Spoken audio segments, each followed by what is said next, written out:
రామచంద్ర నాయక్ గారు ఇప్పుడు వీళ్ళు అంటున్నారు అలవి కాలినటువంటి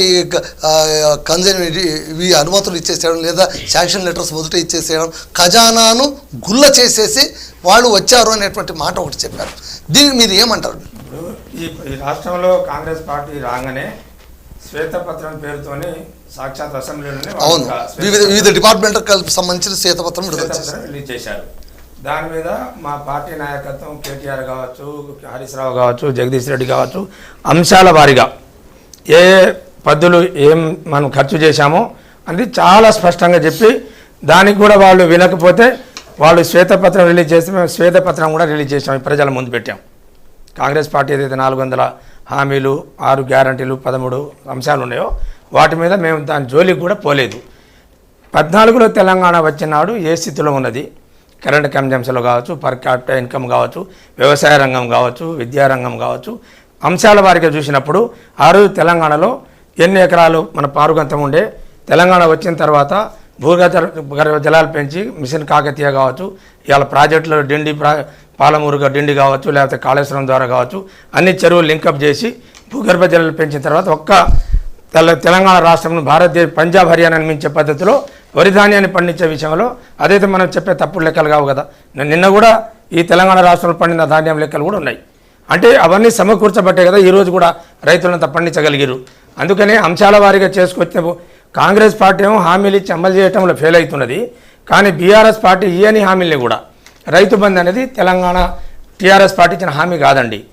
మన మిత్రుడు వెంకట అన్నట్టు 6 సంవత్సరాల కాలంలో 17లో రైతు బంధు స్టార్ట్ చేస్తే 6.5 సంవత్సరాల కాలం 80,000 కోట్ల రూపాయలు నేరుగా రైతుల ఖాతాలు ఇచ్చిన ఏకైక భారతదేశంలో ప్రభుత్వం కేసీఆర్ ప్రభుత్వం. రుణమాఫీ ఏకకాలంలో మేము 18,500 కోట్లు పెట్టినామంటారు కదా. వాస్తవంగా ఇంతమంది వెంకటరెడ్డి గారు కూడా పివి రెడ్డి గారు కూడా చెప్పారు. వాళ్ళు కాంగ్రెస్ పార్టీ ముందు కూర్చున్నాడు 41,000 కోట్లు అయితే సరిపోతుందని చెప్పారండి. వెంకట్ కూడా ఆ పిక్చర్ తెలుసు. ఆ తర్వాత క్యాబినెట్కి వచ్చేసరికి 30,000 కోట్లకు వచ్చింది, 31,000 కోట్లకు వచ్చింది. తీరా బడ్జెట్లో ప్రతిపాదించేసరికి 25,000 కోట్లు కేటాయించారు. తీరా నిన్న పంపిణీ చేసేసరికి 18,500 కోట్లు 20,000 కోట్ల వరకు చేసి దాదాపుకి ఇప్పుడు నేనే ఎగ్జాంపుల్ ఒక రైతు సమన్వయ సమితి జిల్లా అధ్యక్షుడు 5 సంవత్సరాలు ఉన్నాం. ఇవాళ రైతు రుణమాఫీ ఏ ఊరు చూసినా ఏ తండకు పోయినా దాదాపుగా కొన్ని చోట్ల 50%, కొన్ని చోట్ల 60% వచ్చి ఇక 40-50% రాని రైతులు ఉన్నారు. అది 2 లక్షలు దాటిన వాళ్ళు కాదండి. ఈ టెక్నికల్ ప్రాబ్లం అనేది ఏదైతే చెప్తున్నారో ఇప్పుడు పిఎం కిసాన్ సమ్మాన్ కింద ఏదైతే చిన్న చిన్న లోన్ల కోసం ఇప్పుడు మన పాన్ కార్డు తీసుకుంటామంటే ఒక కారు తీసుకుంటే వెంకట ఒక కారు కొంటాడు, ఆయన 2 ఎకరాల భూమి ఉండదు వాళ్ళ అయ్యే పేరు మీద. అట్లా ఒక పాన్ కార్డు తీసుకున్న వాళ్ళకి కూడా ఈ రైతు భరోసా కానీ ఇవన్నీ ఒక విషయం ఏంటంటే చెప్పి చేయలేదనే దానికి మేము చెప్తున్నాం తప్ప మేము చెప్పనివి చేయని కూడా చేసినాం. ఎగ్జాంపుల్ ఒక బడ్జెట్ ప్రతిపాదనలో ఒక రోడ్డు శాంక్షన్ చేసేటప్పుడు ఒక పథకం రూపకల్పన చేసేటప్పుడు 100%కి 200% శాంక్షన్ ఇస్తారండి ఏ ప్రభుత్వమైనా. దాంట్లో ల్యాబ్సెస్ తర్వాత చూస్తారు, ఇచ్చిన తర్వాత అయినా ఎంత అయిందో ఆ తర్వాతనే మళ్ళీ దాన్ని క్యారీ ఫార్వర్డ్ చేస్తారు. ఆ రకంగా బీఆర్ఎస్ ప్రభుత్వం ఎవరన్నా కాదన్నా ఈ రాష్ట్ర ప్రయోజనం కోసం, ఈ రాష్ట్ర రైతుల ప్రయోజనాల కోసం అనేక రంగాల్లో ఈ వ్యవసాయ రంగంలో కావచ్చు, పారిశ్రామిక రంగంలో కావచ్చు, విద్యుత్ రంగంలో కావచ్చు, ఇవి నిత్యం మనం 150-70% బతికే బతికే రాష్ట్రం కాబట్టి వాళ్ళ కోసం పనిచేసారు. ఆ రైతులు ఇవాళ ఎందుకు కేసీఆర్ని తలుచుకుంటున్నారో, ఎందుకు సోషల్ మీడియాలో రేవంత్ రెడ్డి గారు తిడుతున్నారు, ఆ ప్రజలు తిడుతున్నారు. బీఆర్ఎస్ పార్టీ తిడితే మేము ప్రతిపక్షం అనవచ్చు. కానీ ఇవాళ గ్రామ సభలు పెట్టి వాళ్ళ పథకాలు చెప్పటం, వాళ్ళ ప్రతిపాదనలు చేయటం దాన్ని నేను తప్పుపట్టట్లే. కానీ ప్రజలలో నువ్వు ఇచ్చిన దానికి అమలు చేయడంలో ఒక ఆడోళ్ళు ఇవాళ బస్సులో తిరుగుతున్నాడు, దాన్ని అది అమలు చేశారు. ఇవాళ ఉచిత బస్సు ప్రయాణం చేస్తున్నారు. కానీ 25,000 అన్నారే 2,500. ఇవాళ మేము ₹1,00,000 మేనిఫెస్టోలో పెట్టకుండా ₹1,116 కళ్యాణ లక్ష్మి ఇచ్చినాం. ఇవాళ వాళ్ళు తులం బంగారం తోడిచ్చారండి. పోనీ వెంకట్ గారు చెప్పాలి, ఏ ఆడబిడ్డకు షాదీ ముబారక్లో కానీ పోనీ ఈ సంవత్సరం పోయింది. ఇలా నువ్వు ఒకే సంవత్సర కాలంలో నిన్న వానాకాలం పండుగ ₹1 కూడా రైతు భరోసా చేయలేదండి నువ్వు. యాసంగి ఒక విషయాన్ని మన మిత్రులు గమనించాలి. 7,500 కోట్ల రూపాయలు ఎన్నికల మేనిఫెస్టో మనం నోటిఫికేషన్ రాగానే వాళ్ళు సరే ఎవరు కంప్లైంట్ ఇచ్చారా ఇవ్వలేదా అనవసరం, ఎన్నికల కోడ్ ఉందని 7,500 కోట్ల రూపాయలు రైతు భరోసా వేయలేదు. రేవంత్ రెడ్డి గారు 7వ తారీఖు ప్రమాణ స్వీకారం చేసినాక 9వ తారీఖు రైతుల ఖాతాలో పడిపోవాలండి. ఇప్పుడు కోడ్ లేదు కదా.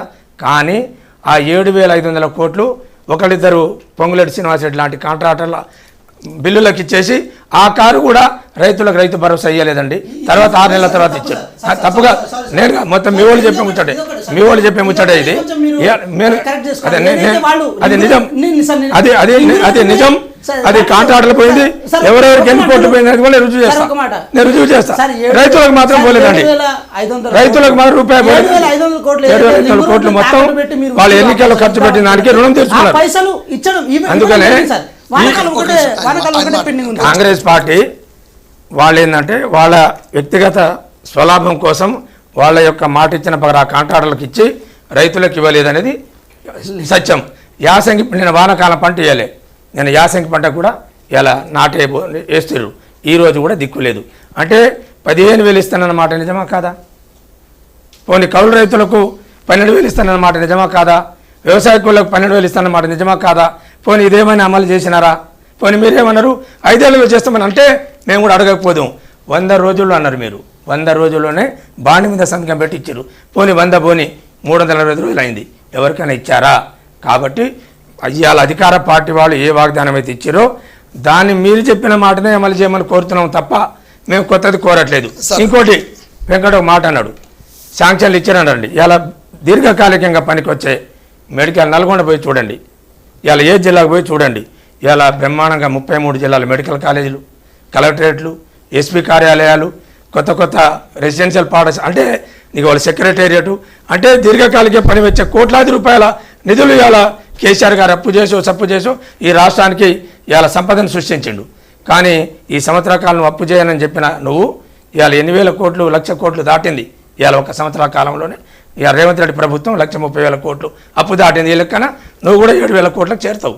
మాకు 7,000 కోట్లు అని చెప్తున్నారే, 7,00,000 కోట్లు. 7,00,000 కాదని 100 సార్లు మేము రుజువు చేసినాం, కానీ అదే పాట పాడుతుడు. ఇవాళ కాళేశ్వరం ప్రాజెక్టు అద్భుతంగా ఇలా కొంచెం నష్టం, అవే నీళ్లు కదా ఇవాళ నువ్వు రేవంత్ రెడ్డి హైదరాబాద్ తీసుకుతున్నది, మల్లన్న సాగర్ నుంచి తెచ్చేది, అదే నీళ్లు కదా నీకు ఇలా మిడిమానేరులో తరలిస్తున్నది. అందుకనే ఒక 80,000 కోట్లతోని నిర్మించిన ప్రాజెక్ట్ని 1,00,000 కోట్ల అవినీతి జరిగిన రాహుల్ గాంధీతో చెప్పించారండి వీళ్ళు.